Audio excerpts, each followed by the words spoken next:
Aus der Region für die Region. Das Migros-Label für regionale Produkte wünscht gute Unterhaltung bei SRF bei den Leuten.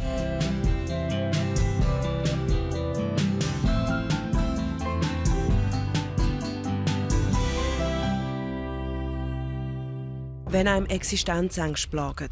Ich habe einfach gesehen, auch von den Zahlen her, es läuft nicht so, wie ich mir das eigentlich vorstelle. Die Kasse im eigenen Laden leer ist. Wir haben einfach auch noch eine tiefe Hoffnung, wo wir einfach das Gefühl haben, doch, wir schaffen das. Und ein Traum zu platzen droht. Ich hätte es nie selber gedacht, dass so ein so erwischen kann. Dann ist höchste Zeit für den Hans-Peter Latour, Coach der Nation. Seine Wunderwaffe, klare Worte und Kampfgeist. Was spinnt denn da? Was soll jetzt zurück? Ja! Alle rein, alle! Oh, das ist nicht ganz wach und ihr pauset da! Ja, was ist? Der andere Weg! Das ist eine Grenze! Das ist nicht normal, Herr Meier! Das rennt jedes Mal! Der Hans-Peter Latour hilft 3 Familienbetrieben, wo es nicht rund läuft, zurück auf den richtigen Weg. Jammern und aufgeben bringt nichts. Zusammen mit dem Hans-Peter Latour heisst es voranschauen und das Problem endlich benennen. Ihr seid nicht allein mit diesem Traum. Es braucht einen Plan und vor allem Ziel. Da muss man Gas geben, da muss man dran sein. Damit alles wieder ins Lot kommt, das eigene Geschäft wie auch das private Familienglück. Für diese Mission ist ihm kein Weg zu lang und keine Herausforderung zu gross. SRF bei den Leuten, der Problemlöser.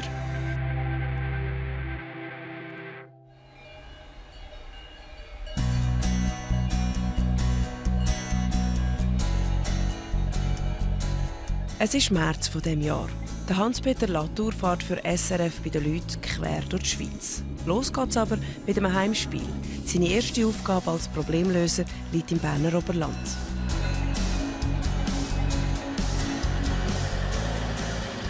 Jetzt bin ich unterwegs zur Pächterfamilie von der Alp Gamchi. Ich habe gehört, nicht mehr als gehört, der gäbe es ein Problem mit der Alphütte. Der nächste Sommer kommt ja schon gleich. Offenbar ist dort einiges nicht, wie es sollte. Ich bin gespannt, was die mir jetzt erzählen.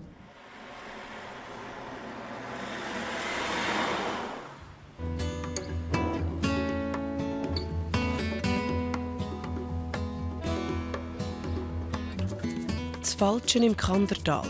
In den Wintermonaten lebt hier die Familie Bühler mit ihren 3 Kindern.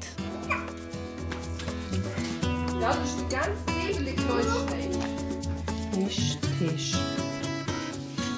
Der Stefan und Lisa gehen im Sommer auf die Alp. Seit 2 Jahren pachtet die Alp Gamchi. Aber so wie es aussieht, könnte es für die Familie der letzte Sommer dort oben werden.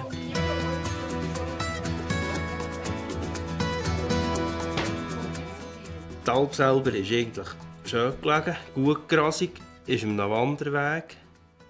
Aber das Hüttel ist halt einfach in einem ganz schlechten Zustand. Entspricht der Vorschriften nicht mehr. Aber ich bin einfach der Meinung, die Alp ist so gelegen, dass man einfach mit der Familie auch vorkommt. Man kann dort eben Geld verdienen. Aber dazu braucht es natürlich die Einrichtungen, dass man die Vorschriften, die heute bestehen, kann einhalten kann. Sei das die Tierschutzvorschrift, die Gewässerschutzvorschrift oder eben, wenn wir als Beizli haben, die Lebensmittelvorschrift. Die ganze Familie hängt mit Herz und Seele an der Alp Gamchi. Man sagt ja immer, das Älplerblut, das hat man oder hat man nicht. Und ja, die Gamchi, die hat mir das Älplerblut gegeben. Und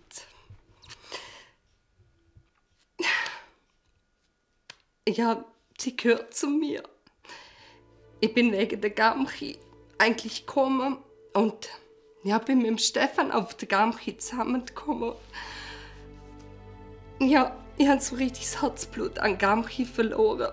Ich hätte es nie selber gedacht, dass so ein so erwischen kann einfach. Das liegt mir am Herzen. Wir haben Freiheit dort. Wir sind für uns.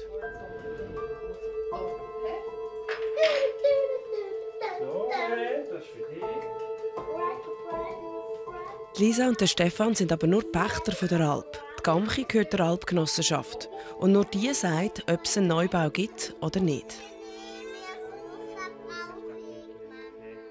Die Alpgenossenschaft selber hat uns ja eigentlich auch immer Hoffnung gemacht. Und dann haben sie gesagt, ja, wir bauen eine neue Hütte. Und durch das habe ich immer gedacht, ja, jetzt nächsten Sommer machen sie es.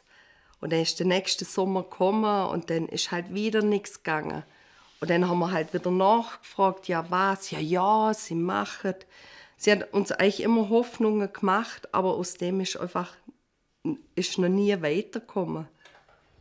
Ein guten Miteinander. Ein guter. Das ist das Einzige, an dem ich mich noch habe, die Hoffnung einfach. Dass irgendetwas hilft uns jetzt. Irgendjemand rettet uns jetzt. Und die Gamchi. Arbeit für den Problemlöser Hans-Peter Latour.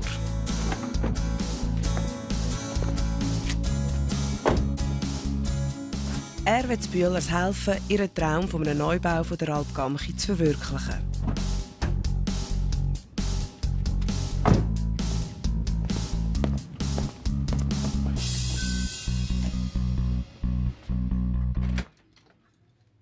Grüß euch, Herr Bühler. Hans-Peter Latour. Ja, ich bin der Hans-Peter, machen wir gleich hier, oder? Ja, Hier oben ist das etwa so. Ja, Salut, Stefan. Hallo Elisabeth. Freut mich, Elisabeth, bei der Hans-Peter. Hey, ja, schön habt ihr es da. Ja, von außen ein bisschen schauen.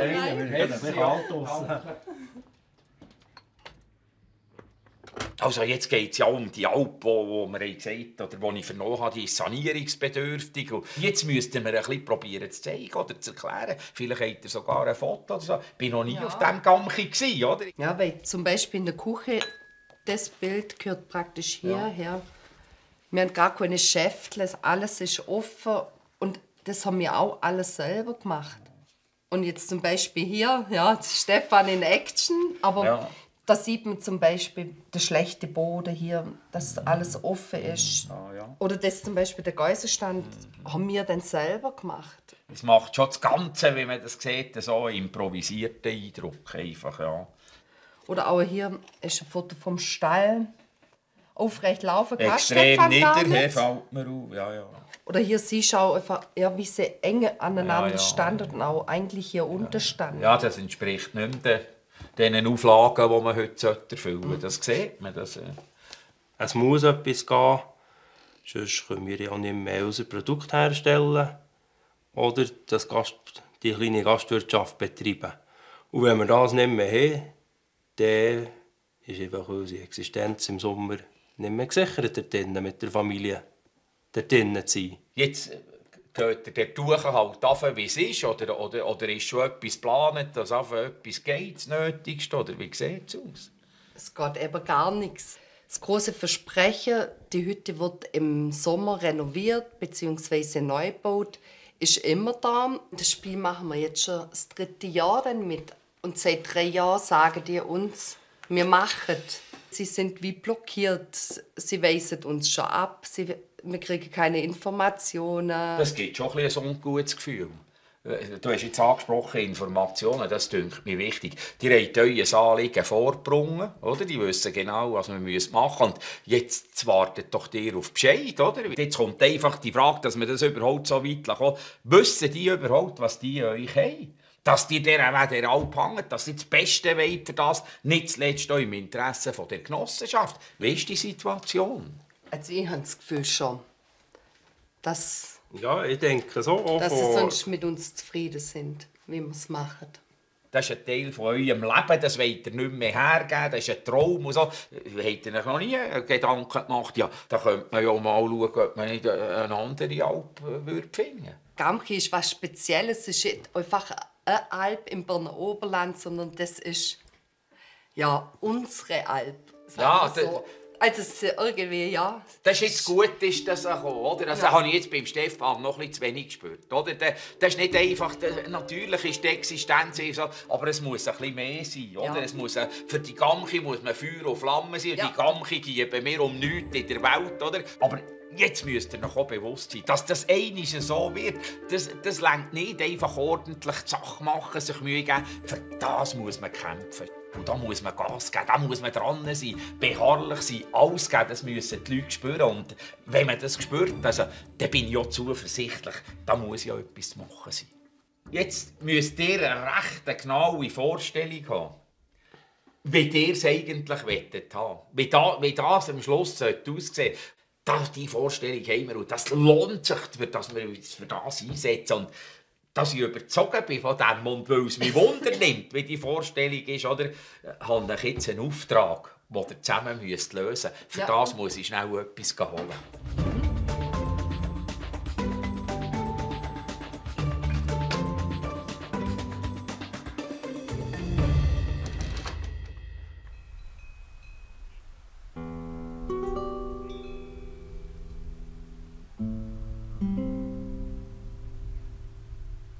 Eine andere Tageszeit, ein anderer Ort in der Schweiz, wo es auch nicht rund läuft. In Ganterschwil im Toggenburg lebt die Familie Widler.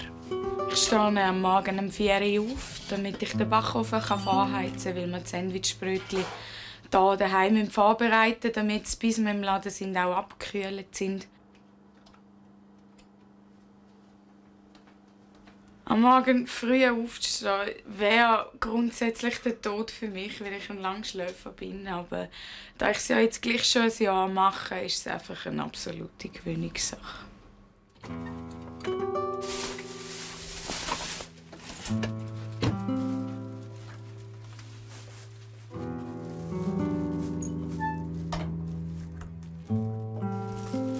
Jenny Widler führt zusammen mit ihrer Mutter ein kleines Dorflädeli.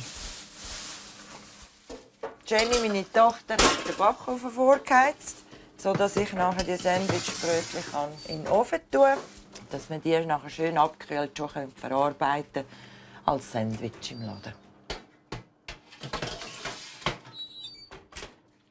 Also am Morgen früh aufstehen ist für mich die grösste Strafe, die man sich überhaupt vorstellen kann. Aber wir sind nicht drum herumgekommen und jeder von uns liefert seine Kehrseite.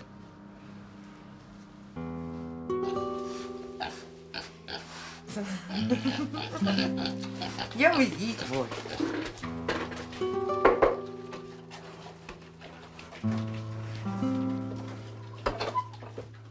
Die Widlers leben auf einem Bauernhof. Die Mini-Pigs sind ihr Ausgleich zum Stress im Geschäft.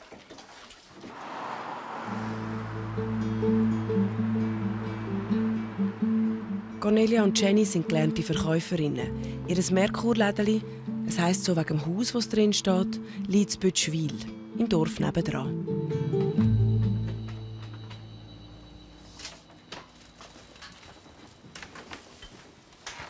Wir sind zu diesem Lädeli aus einer Notfallsituation herausgekommen. Wir haben beide zusammen, also Jenny hat die Lehre abgeschlossen, hat keinen Job gefunden. Ich bin aus einem Lädeli rausgekommen, das Konkurs gemacht hat, habe nicht keinen Job gefunden und haben dann die Chance bekommen, das Lädeli zu übernehmen. Und wir haben uns gefreut wie ein kleines Kind, wo wir endlich unser eigenes Lädeli anfangen einrichten und machen und tun. Und haben auch heute noch wahnsinnig den Plausch dran. Und wir wollen es auch nicht aufgeben. Die Mami hat mir früher noch schon erzählt, dass sie Leute kennt haben, die als Mutter und Tochter das Lädeli hatten. Und sie selber hat das schon immer wollen. Und als sich das in dem Sinne angeboten hat, konnte ich irgendwie auch nicht mehr Nein sagen. Es ist ein herziges Lädeli, es war ein Traum von meiner Mutter und ich wollte einfach nur noch arbeiten.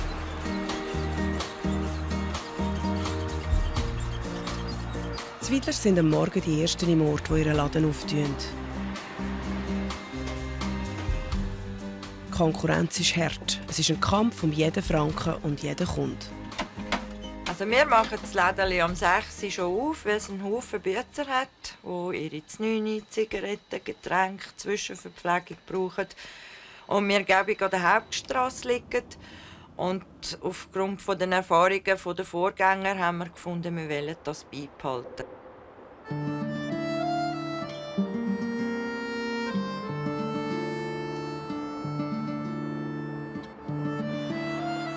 Die Widlers probieren alles, damit sie in Bötschwil ihren Laden halten können.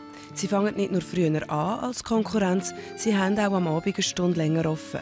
Trotzdem kommen sie auf keinen grünen Zweig. Das Problem ist einfach, dass wir keinen Tagesumsatz anbringen, dass wir auch unsere reellen Fixkosten, geschweige denn einen Lohn, auszahlen können. Angefangen haben wir mit einem Tagesumsatz von etwa 200 Franken und sind mittlerweile zwischen 500 und 700 Franken. Und haben müssten wir sicher mindestens 1000. Und wir reden dann hier aber nicht einen Lohn von 3'500 Franken, wie man es im Detailhandel mindestens verdient, sondern da ist einfach ausgerechnet, dass jeder von uns etwa 2000 Franken hat im Monat.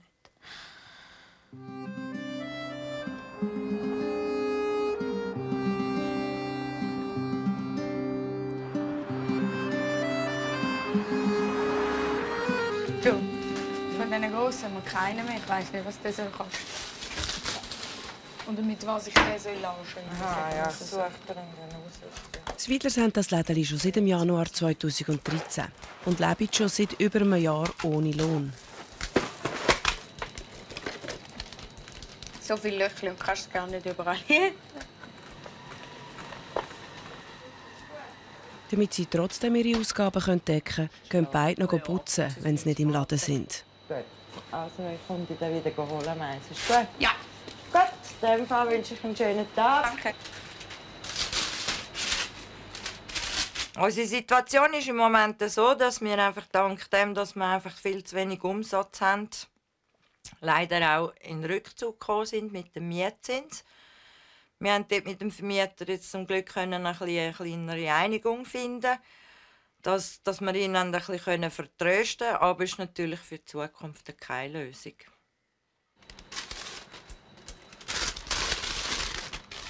Kaugummi separat? Ja, gerne. 87. Umsatz bringt fast alles. Also, vor allem das, was wir selber gemacht haben, natürlich, dort ist die Marge ein bisschen grösser. Aber alles bringt uns etwas. Also, wenn die Leute nur Lebensmittel posten, dann ist schon Umsatz für uns. Wenn sie Kaffee trinken, ist Umsatz. Es ist egal. Hauptsache, sie kaufen.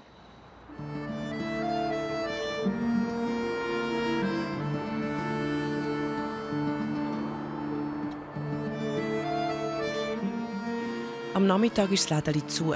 Um 5 Uhr übernimmt die Mutter Cornelia die Schicht.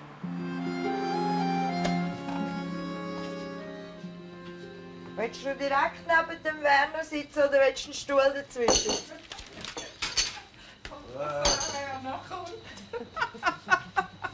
Du, gell? Wir haben viele Stammgäste, die bei uns einfach einen Kaffee trinken oder am Feierabend. Einfach so zum Abschluss. Wir sitzen viel einmal mit den Kunden auch an und mit ihnen diskutieren. Ja. Nein. Am 8. Uhr ist endlich Feierabend. Ich packe jetzt all die Sachen, die wir heute den ganzen Tag nicht verkaufen können, packe ich ein, nehme die heim und dann essen wir die selber essen. Weil wir leider das Geld nicht haben, auch mal anderweitig irgendetwas zu posten. Ja, du ciao, danke. Nicht zu lange davon lachen. Ja?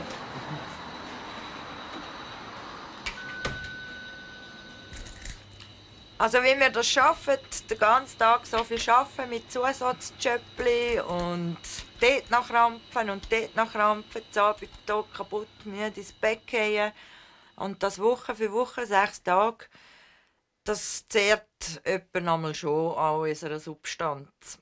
Aber irgendwie, sind wir mal ehrlich, die Alternative ist Sozialamt oder RAF. Und auf das haben wir einfach wirklich keinen Bock. Und irgendwo... Wir haben einfach auch noch eine tiefe Hoffnung, wo wir einfach das Gefühl haben, doch, wir schaffen das. Wir schaffen das, wir schaffen das, wir schaffen das. Und das schwätzen wir uns einfach tagtäglich ein. Und ja, aber wenn es dann halt irgendwann nicht mehr geht, dann müssen wir halt dann irgendwann halt aufgeben. Aber wir hoffen es jetzt nicht. Es kommt noch irgendwo ein Türchen auf. Da wartet also schon der nächste Fall auf den Problemlöser.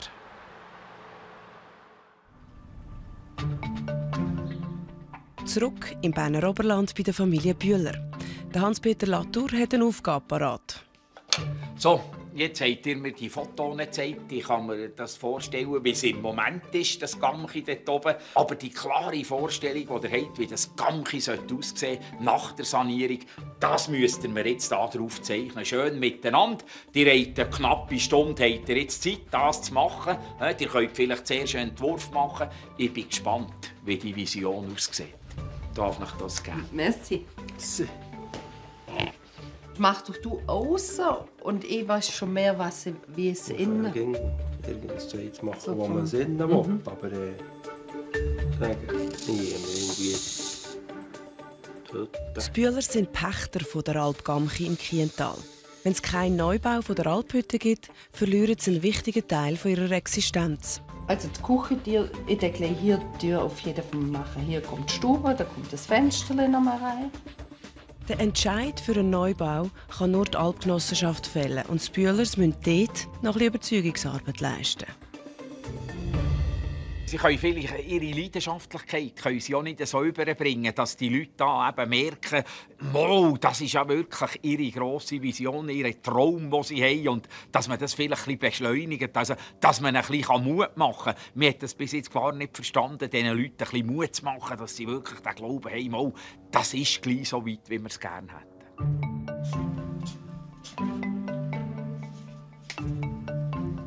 Ein gutes Gefühl. Er motiviert einen, obwohl er noch gar keine Vorschläge gebracht hat.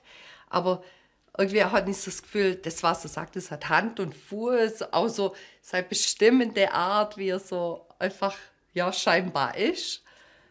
Nein, ich habe ein ganz gutes Gefühl. Er kann es bringen und man versteht noch, was er eigentlich meint. Ja. Ich kann jetzt so für mich denken, ja, sag du das nur, das ist mir ja bewusst, aber das musst du mir ja eigentlich nicht sagen, kann ich denken. Aber er bringt es einfach noch eins gut, dass man es einfach noch eins besser bewusst ist, ja.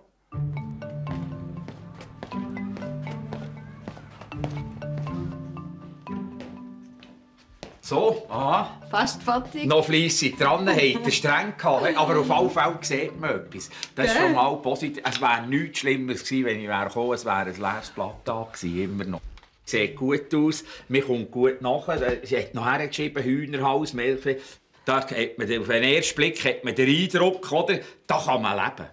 Da kann man sein, das ist Anmächerli. Jetzt hat er ein solches schönes Haus, alles mit der Umgebung super, aber es kommt ja niemand. Es ist ja niemand da, die Tische sind leer, es ist kein Mensch rum. Ja, also, ich könnte noch Ballet. Nein, komm, ich mal dabei. Ja, das könnt ihr. Nein, aber das ist doch Zahl und da. Was wollt ihr so die Leute und das Pferd, hat es dir auch Mucke draus, oder was? Es ist alles im Stall, oder? Ihr wollt ja das nicht nur für euch, ihr wollt ja auch diesen Wanderern und diesen Leuten Freude machen. Und die müssen ja dann kommen, das muss man sehen, dass die kommen wollen, oder?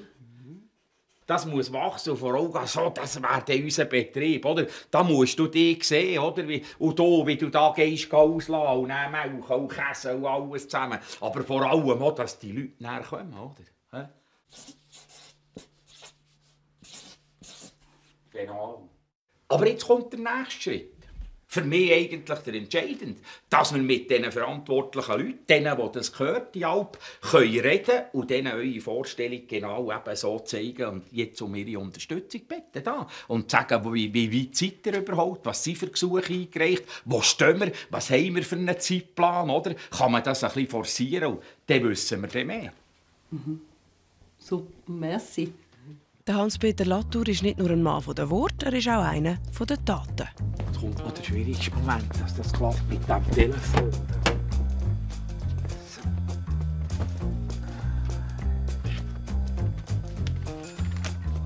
Jetzt ist es Zeit, die andere Seite zu hören, die von der Alpgenossenschaft. Hans-Peter Latour, grüß euch, Herr Pent. Störe ich euch gerade oder habt ihr eine Minute Zeit? Also, das ist flott. Jetzt habe ich vernommen, ihr seid Präsident von der Alpgenossenschaft, oder? Nebst Haufen anderen, die ihr sicher noch habt. Und jetzt habe ich einmal mit diesen Bühlern schon geredet. Ich habe jetzt Freude, ist mir das gelungen, da kurzfristig einen Termin abzumachen mit dem Präsidenten selber. Also, ich freue mich auf das Gespräch. Und es hätte ja können sein, dass der gesagt hat, ja, wisst ihr, wir sind noch nicht so weit. Oder Herr Lattu, das machen wir vorläufig ohne euch oder so. Gar nichts. Also sehr freundlich aufgestellt. Ich glaube, der freut sich auch, dass ich komme. Und ich freue mich natürlich, jetzt diese Seite zu lernen kennen.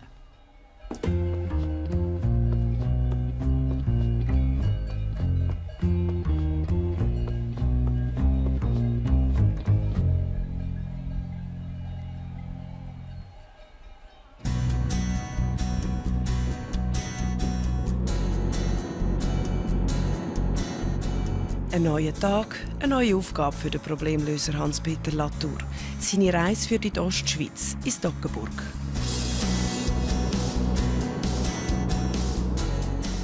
Ich fahre jetzt hier auf Bötschwil zu Widlers. Das ist Mutter und Tochter, die hier ein Lädeli führen, das etwas besser laufen sollte. Aber es ist ihr grosser Traum, dass sie das natürlich erhalten können. Und jetzt kann ich dort einmal schauen, was wir da miteinander machen können. Ich bin gespannt.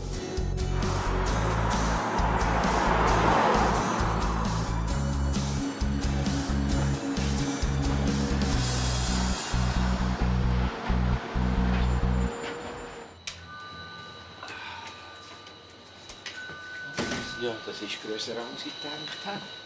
Grüß euch miteinander. Grüß Frau Widler. Grüß Frau Widler. So, schön, ja. Das ist grösser, als ich gedacht habe. Ich bin ja jetzt das erste Mal da. Darf ich ein bisschen schauen? Selbstverständlich. Das ist unsere Vitrine. Ja. Das ist meistens so der Mittag, wo die Leute bei uns holen. Ah, nein, da auch noch Spirituosen, Alkohol, Zigaretten. Ja, für die Nichtsportler geht das. Ja. Frisches Obst, Gemüse. Und da hat er noch eine Galerie. Ja, das ist unser Künstlerecke. Ja. Und die kann man auch kaufen. Schön. Ja, der macht noch nicht lange, oder? Nein, das denke ich. Nein, ja, das ist halt Kunst ist Geschmackssache. Ja, genau. So alles jemandem gefällt, ist es Kunst, oder? Ja, das ist und Geschmäcker dürfen verschieden sein. Ja. Einfach so das Wichtigste vom Grundbedarf. Ja. Für den Tagesbedarf hat er alles eigentlich. Ja. Und alles, was wir nicht haben, kann man bei uns bestellen und dann organisieren wir das organisieren. Ein Kaffee nehme ich gerne. Ja, ich bin ein bisschen Kaffeetante, wisst ihr. Ihr seid einheimisch da. Wisst ihr, ich frage jetzt so Zeug, ich muss ein bisschen Informationen haben. Ich frage euch jetzt fast ein Loch im Kopf. Aber ich weiss wenig, darum bin ich jetzt gerne zuerst ein bisschen durch den Laden. Also, habe einen positiven Eindruck. Im einen, im anderen machen wir Gedanken, kann man das überhaupt, oder? Aber am Schluss hätte ich schon gerne, wenn ich euch helfen könnte. Ich weiss es noch nicht, aber so wie es im Moment ist, geht es nicht. Oder sehe ich das dramatisch? Ja, unser Problem ist in dem Sinne nicht, was wir machen, sondern dass das Dorf ihre eigene Meinung hat zum Lädeli allgemein, weil es schon einen Haufen Wechsel gegeben hat und die sich darum weigern, ins Lädeli zu kommen. Uns fehlen nur die Leute und nicht, weil wir eben etwas nicht gut machen würden, in dem Sinn, oder schlechtes Brot würden verkaufen oder faules Gemüse oder so. Es sind einfach die Leute von da, die ihre Meinung schon zum Lädeli gemacht haben, ohne dass sie da innen waren. Also, die müsst ihr ja jetzt überzeugen. Genau. Wie viele Leute kommen denn da rein, durchschnittlich? 60. Ja, das ist nicht so schlecht. Ja. Und die sind alle da vom Dorf, oder nicht einmal? Ja. Wenn sich ein Lädeli wirklich so auszeichnet, wo heute eine Marktlücke ist und man es ganz gut macht, dann kann es vorkommen. Ja. Aber nicht mit diesem Ramsch da. Excuse, das ist jetzt frech und herb. Aber das muss ich sagen. Ich komme doch nicht wegen dem. Da kommt ihr nie für, weil da noch eine Batterie oder ein Ding, das ist so gäbig für die Leute, oder? Aber an einem Ort müsst ihr auch ein bisschen egoistischer sein. Es braucht gewisse Veränderungen. Seht ihr das? Oder sagt ihr, nein, wir sind, wie wir sind. Entweder ist nicht das gut genug, und sonst sollen sie es lassen. Es kommt immer ein bisschen auf die Situation drauf an. Wenn es darum geht, hier innen etwas zu ändern, dann ändert das. Wenn mehr Leute können, ist mir das ja nur so recht. Aber wenn dann weniger Leute können, weil wir eben genau gewisse Sachen nicht mehr haben, dann muss ich es einfach wieder reintun. Ja, der hat sowieso fehlgeschlagen. Es muss eine Verbesserung, aber das müsst ja ihr wissen. Aber ich will nur sagen, so könnt ihr es nicht lassen. Nein, so, also von mir aus gesehen. Sonst lassen wir es doch so laufen. Aber ihr seht doch, wo das herführt.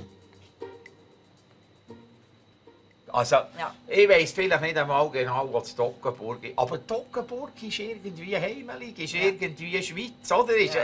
Ich kann nicht, aber der Korb, der gefiel mir weniger. Ja. Ist nicht das Richtige drin. Nur mit regionalen Produkten, solchen Korb, wisst ihr? Also, die Birne und den Röpfel lasse ich noch gelten, oder? Ja. Es geht ja mehr darum, dass man weiss, dass man bei uns Früchtekörbe bestellen kann, oder? Das ist nicht zum Kaufen. Ich würde nie etwas in den Laden tun, das nicht zum Kaufen ist. Das ist einfach ein Muster, dass man bei uns Früchtekörbe bestellen kann. Ja, es ist nicht nichts. Aber ich habe jetzt das Gefühl, wir haben mehr Erfolg mit dem anderen. Wenn man einen hat, den man auch gar kaufen kann. Ja, und von hier ist. Ja. Ich will euch jetzt etwas sagen. Ihr könnt jetzt sagen, den Latour, den Laferi, den hätten wir nicht gebraucht oder weiss nicht was, lasse ich alles gelten. Aber am Schluss wette ich, aber es ist gleich schön, ist er da gewesen. Es ist schon gut, bekommen wir von anderen Orten Inputs und so. Positive Grundeinstellung. Hier zu diesem Bütschwil. Also die spüre ich bei euch nicht. Ich kann Ihnen auch erklären, wieso. Wenn Sie ein Jahr lang Ihren Arsch aufreißen für ein Dorf und die Leute kommen in den Laden, kritisieren nur alles. Wir reissen uns den Arsch auf für alles. Wir reissen uns den Arsch auf für das Dorf. Aber die wollen nicht. Und ich lasse mich sicher nicht von ihnen so an den Karren anfahren, von wegen einer negativen Einstellung. Meine Einstellung ist immer positiv, sonst wäre ich gar nicht mehr da, sondern ich hätte mir schon lange einen neuen Job gesucht. Aber schaut jetzt. Jetzt kommt es ein Tag. Ich muss euch jetzt sagen, ich bin froh, habt ihr jetzt das alles gesagt. Wisst ihr warum? Jetzt habt ihr alles von denen geredet, die nicht kommen. Ich habe das Gefühl, ihr seid jetzt auch ein bisschen sensibilisiert auf gewisse Dinge, zu Recht und so. Aber lasst euch doch nicht von denen lassen.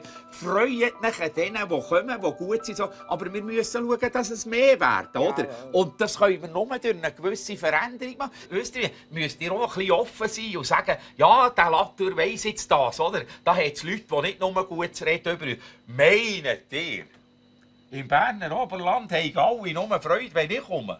Das ist schon ein gewisser Neid, ein gewisser Ding, eine gewisse Missgunst und so. Es haben ja nicht gerade alle Freude von Anfang an, wenn das Lädeli sehr gut läuft oder so. Aber das ist doch gleich, das ist ein Teil der Leute, die Menschheit ist ja so. Aber eine positive Grundeinstellung, die dürft ihr nie verlieren. Die müssen auch die Leute spüren. Die müssen auch die spüren, die da anders reden. Ihr müsst euch nicht alles verlieren oder irgendwie so. Aber ihr wollt einen unwahrscheinlichen Kampf aufnehmen. Das müsst ihr euch schon bewusst sein. Versteht ihr mich jetzt ein bisschen, was ich meine? Überzeugen. Das wollte ich nur sagen. Verliert die positive Grundeinstellung nicht zu dieser Sache. Jetzt habe ich da noch etwas vorbereitet. Die haben mir ja meine Gedanken gemacht. Aber für das muss ich jetzt schnell raus. Da muss ich etwas holen. Ich komme nachher gerade wieder. Bis später. Also ich empfinde den Hans-Peter Latour als einen positiven, aufgestellten Mensch. Und ich durfte einen Haufen hören, die ich schon mal gehört habe, die ich vergessen habe. Erhoffen in dem Sinn tue ich mir vom Herrn Latour so nichts. Ich würde mir einfach wünschen, wenn durch seine Hilfe unser Lädeli weiterleben würde, dass wir wieder mehr Freude daran haben, um hier weiterzuarbeiten und dass die Leute auch sehen, was wir hier machen.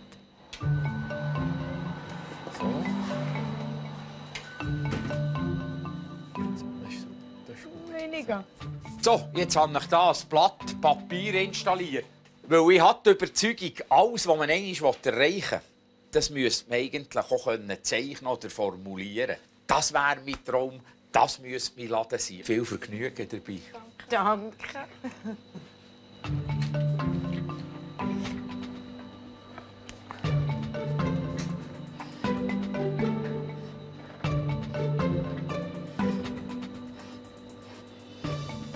Also, was sicher mal müsste, ist mehr Geld, oder? Und mehr Leute, also, die vor allem mit vollen Taschen rausgehen, oder?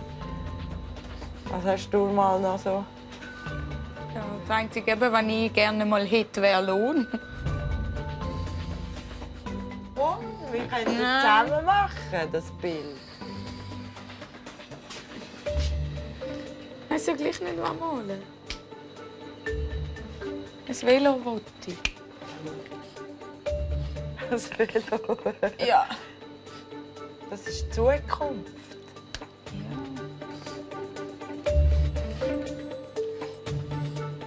Was willst du mit Vögeln backen? Das sind Herzli im Fall. Das ist wie unser Entstehen. Manchmal ist es eben ein bisschen harzig und ein bisschen unförmig und nicht immer so mit voller Freude. Also das soll so das Ziel sein vom Werdegang. Von diesen 2 Frauen, die das Lädeli führen, habe ich eigentlich einen guten Eindruck.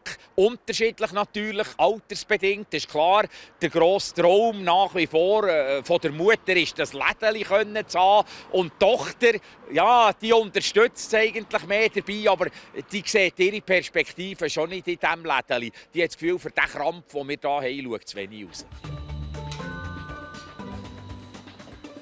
Als ich hier bei Ihnen kam und die Zeichnung gesehen habe, da hatte ich ein super Gefühl.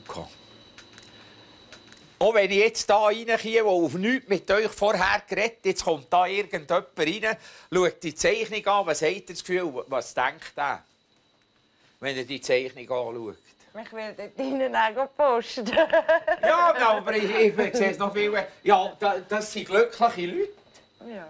Das ist doch positiv. Ja. Das hat doch eine positive Ausstrahlung. Das Bild hat doch, das könnt ihr ruhig hierher hängen.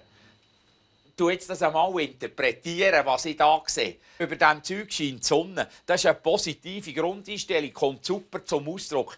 Herzblut, oder? Leidenschaft, die da dahinter ist, das sieht man. Nachher das Wichtigste, zufriedene Gäste hier, gute Ware aus der Region, die man bekommt.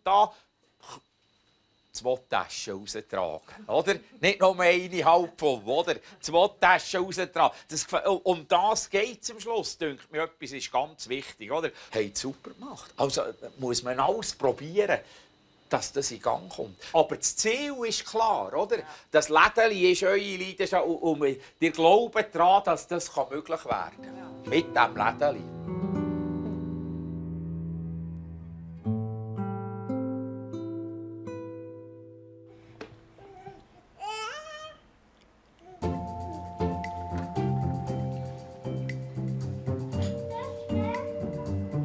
Zurück im Kandertal im Berner Oberland. Die Bühlers sind Pächter von der Alp Gamchi. Die Alphütte muss dringend saniert werden. Sonst kann die Familie dort nächsten Sommer nicht mehr wirtschaften. Ob es einen Neubau gibt, sagt aber die Alpgenossenschaft. Du kannst doch heute Mittag noch mal raus mit der Großen. Als wir auf die Gamchi das erste Mal gekommen sind die da gekommen mit einer voller Euphorie.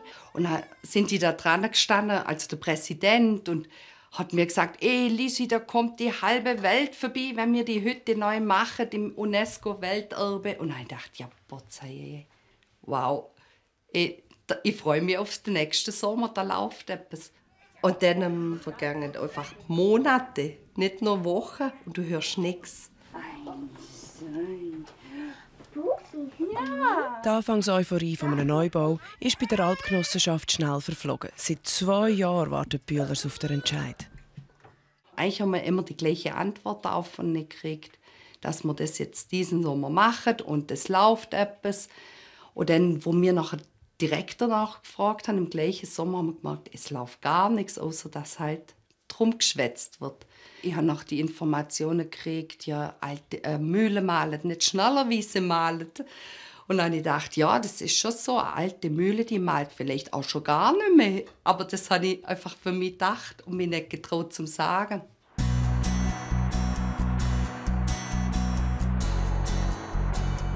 Höchste Zeit für den Problemlöser Hans-Peter Latour, sich hier einzuschalten und mit der Alpgenossenschaft zu reden.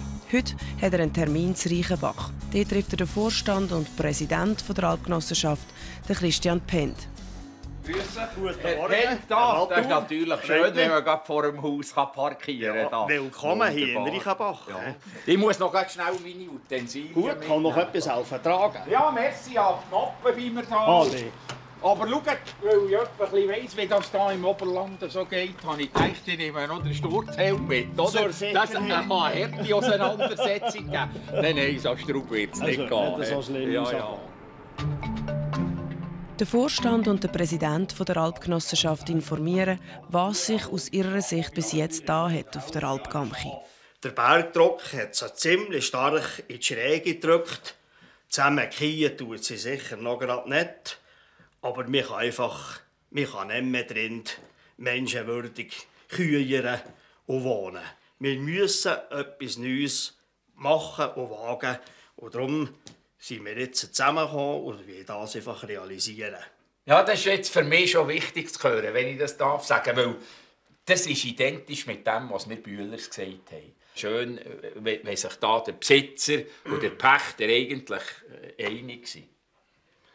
Das ist richtig. Wir sind uns also da voll bewusst, da muss einfach etwas gehen. Wieso dass die ganze Sache ein bisschen in die Stocken geraten ist, das ist die Finanzierung. Heinz, kannst du dazu etwas sagen?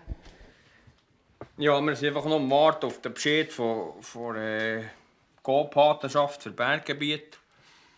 Die jetzt im März ihre Verwaltungsratssitzung und die das dort entschließen oder den Beschluss fassen, ob sie uns das Geld geben wollen. Seid ihr zuversichtlich, dass ihr dort zum Zug habt ihr Signal bekommen von dort, dass das auf guten Wegen ist, für dem jetzt mal so zu sagen? Also ja, dann am Telefon habe ich ihn gefragt, was er das Gefühl hat, wie gute Chancen dass wir da haben. Und dann hat er gesagt, dem positiv entgegen.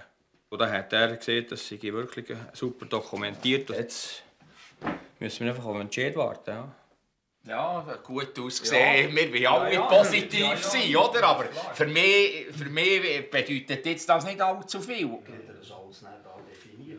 Nicht nur die Finanzierung ist noch nicht klar. Auch bei der Beziehung Pächter und Alpgenossenschaft klemmt es. Wisst ihr, ich bin jetzt gleich, das finde ich nicht super. Wenn ich da offen alles vernehme und gut und alles, und habe ich ja gesagt, ich weiss mehr als der Pächter. Warum hocken wir nicht zusammen und diskutieren? Das hat denen ein bisschen gefällt. Wisst ihr wie? Oder das muss man auch ein bisschen begreifen, natürlich. Wir begreifen sie, dass sie natürlich sofort gerne Klarheit hat. Aber wir haben manchmal mit ihnen geredet und gesagt, ihr müsst einfach die Müllen mal langsam, ihr müsst einfach noch ein bisschen gedulden. Wir sind dran. Sie hat vielleicht das Gefühl gehabt, wir sind ein bisschen Schlaf gehabt bei diesem Vorstand. Aber da kann ich euch versichern, dass das nicht der Fall ist. Wir haben die Sache vorantrieben, so gut das man kann. Aber einfach alles zusammen auf der Basis vom Anstand und vom Respekt. Das heisst, wir haben die Sitzung erst dann muss man die Leute nicht einfach mit der Brechstange forcieren. Das kann man einfach nicht. Ja, ich habe schon das Gefühl, das ist halt so hier ein bisschen an anderen Orten, aber hier vielleicht noch ein bisschen typischer. Man will schon sagen, wer zu sagen hat, oder? Und das ist die Alpgenossenschaft und nicht der Pächter. Die Fronten sind also klar.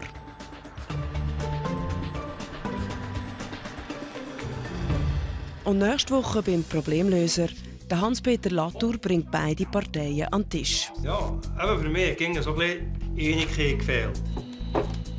Die Weidlers versuchen etwas mit der Kritik vom Problemlöser anzufangen. Aber wenn einer kommt und sagt, «Das ist Scheisse», dann ist es fertig für mich. Und ein neuer Fall. Bei einer Hauswartungsfirma läuft es nicht rund. Dann komme ich hierher und das sieht, diesen Auftrag bekommt ihr nie. Wir haben einfach andere Prioritäten, Herr Latour. Das ist doch eine Sache von einem Nachmittag. Dicke Luft und angespannte Stimmung. Da fehlen für einen auch Hans-Peter Latour die Worte. Das nächste Woche bei SRF bei den Leuten, der Problemlöser.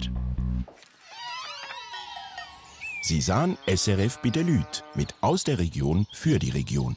Das Migro-Label für regionale Produkte.